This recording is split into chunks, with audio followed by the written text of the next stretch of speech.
So welcome to the third in this short series of dialogues between myself, Peter Hawkins, and my good friend Giles Hutchins on how do we step up to the world's challenges.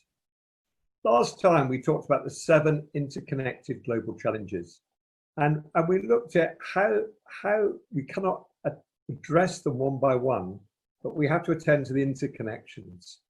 And that right at the heart of that was human consciousness. And in this one, we're going to address the big question, which is what needs to shift in human consciousness for us to be able to perceive the interconnections and to address them from a different place than trying to split them up and deal with them one problem at a time. So let's look at these 4 shifts that you and I both talk about in slightly different language, but in a number of our books and a number of our teachings. So Giles, you want to talk about where we've come from in our thinking and why that's still so predominant, and then we'll go on to the other levels. Yes, I mean, first it's worth saying that for the vast majority of our human history, we've had a deep sense of the interconnectedness of life. And yet, through our evolution, for various reasons, we've become more and more drawn into a sort of heightened sense of self-awareness, which brings many advantages. And as we become more and more caught up in that way of attending, what Ian McGilchrist, the neuroscientist, calls a sort of left brain hemispheric way of attending, we become more and more caught up in a mechanistic, focusing, reductive perspective. So we see the bits and bytes, we analyze, we take things out of their lived in context so that we can define and delineate the otherwise fluid and connected world around us. So that way of attending has become more and more heightened in today's environment, become more and more reductive and scientific in its approach. And that brings all sorts of advances in modern medicine, transportation, and technology that we enjoy. What it does also do is mean that we then start to give less energy or less attention to the interconnections. We see only the parts. And it's that that's now creating the problems, the fractures, the othering that we talked about in the previous session. So this way of attending, this mechanistic narrowing down perspective, now needs to start to expand, to grow from that narrow place. Peter. So as you were talking, two bits of quotes from history came in mind. You know, Francis Bacon, way back at the beginning of the scientific revolution, talking about putting nature on the rack, that in order to make the scientific advantages we've done, we've tried to freeze down what's happening and to see it in snapshots and in very boundaried areas. We break everything down to its parts, you know, Occam's razor. And William Blake, who talked about Newton's single-eyed vision. It's very useful, but it's only one way of looking. And it does separate us. And from all of that, that's grown into a great increasing focus on individualism. Yeah. You know, everything comes about the customer knows best, the voter knows best. Everything is broken down in society to the individual wants and needs. Yeah. And I think that the second level, you know, the first move out of that was a number of people in the 20th century who started to look at what was then called system thinking, which was how do we recognize circuits of connection? How do we recognize that wholes are more than the sum of their parts? If you take a bicycle apart and you just have all the bits, you don't have a bicycle. And what belongs to the whole that does not belong to the parts? You know, in medicine, how do we look at the health of a whole person, not just try and treat the symptoms? And I think that was the first major kind of, if you like, correction from the over focus that had come in the wake of scientific thinking. Do you want to say more about that? So then we'll go on to the well, yeah, level. just the systems thinking really was a profound sort of shift in a lot of business, that from the organizational perspective, a sort of shift from scientific management theory, Taylorism, you know, the organization's machine, to actually starting to realize the organization has these relationships inside the organization and beyond the organization. And then that starts shifting us into systemic awareness. We shift from systems thinking, which is mapping the system out there, recognizing and measuring the relationships, which is still at essentially a cognitive level, to then systemic awareness, where we actually start being able to sense the interconnection, start to be able to sense the flow, the stuckness, and the aliveness in the organization, in our own family constellations, in our own human society. Peter, what would you like to add on the system? Yeah, and I think there's, you know, a lot of people come to me and say, oh, you know, I work systemically, because, you know, I don't just work with the individual, I work with the team or the organization. But actually, they're still in systems thinking. They're seeing the team as a bounded entity, as a thing. Yeah. Or the organization still as, you know, maybe a living organism, but we're drawing a tight boundary around it, and not seeing that any one of these systems is nested within many other systemic levels. And indeed, all those levels are nested within the systems within it. So, you know, coaches say to me, well, it's not my job to bring the ecology into the coaching room, as though the ecology is a system out there.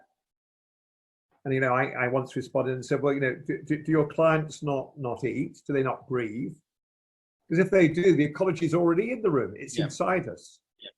You know, our family's inside us. Well, when somebody comes for coaching, the team dynamic is inside them.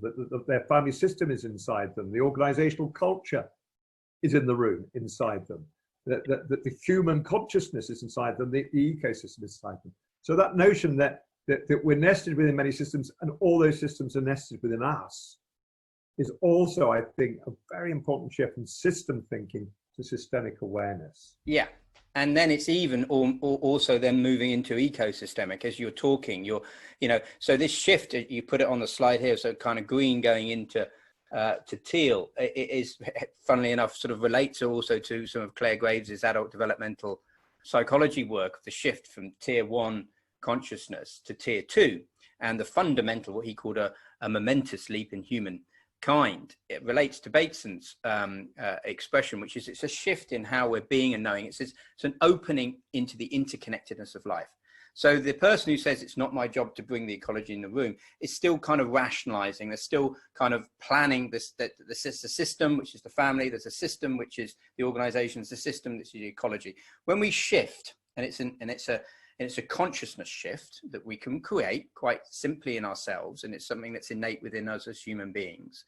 When we create that shift, then we innately know, we sense the interconnectedness, the openness of how everything interrelates. And that's where, when we shift from systemic awareness into ecosystemic awareness, we're shifting from a sort of anthropocentric lens of the human really being at the center of things, to recognizing that actually we are but one thread, one weave within this rich tapestry of life. And what we do to ourselves and to others, of course, influences the tapestry, and the health of the tapestry influences the health of us. And we sense that interconnectedness as a participatory consciousness. The consciousness itself that we're engaging in isn't a byproduct of our brain.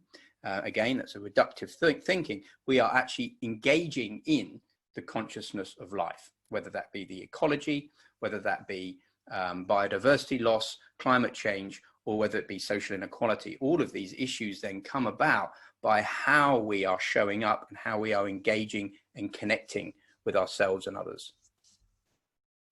And a good example of that is I was at another conference and somebody said we should stop working as consultants or as coaches with people who profit from pollution.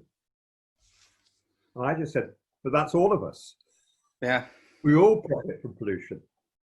And the same way as, you know, I live in Bath, which is quite close to Bristol, where they took down the statue of Edward Colston.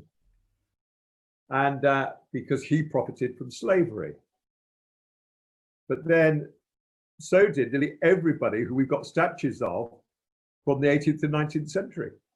And of course, there are many statues around the world of Queen Victoria.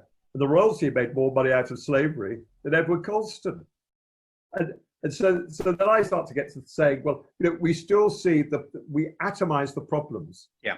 So we see all those 7 things as agenda items to have on the top team's agenda, or, you know, there are items that people might bring to coaching, but all of those are living and breathing in everything we do. We still, you and I, Giles, are still living off the benefits of slavery. We get to take our family to national trust properties built on the back of slavery profits.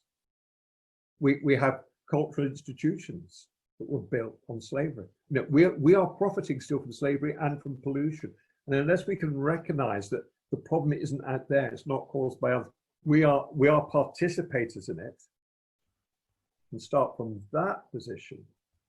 And that's why I like the phrase the more than human world, because it doesn't talk about the ecology as something separate from us. It's something greater than us that we are nested within and totally dependent upon.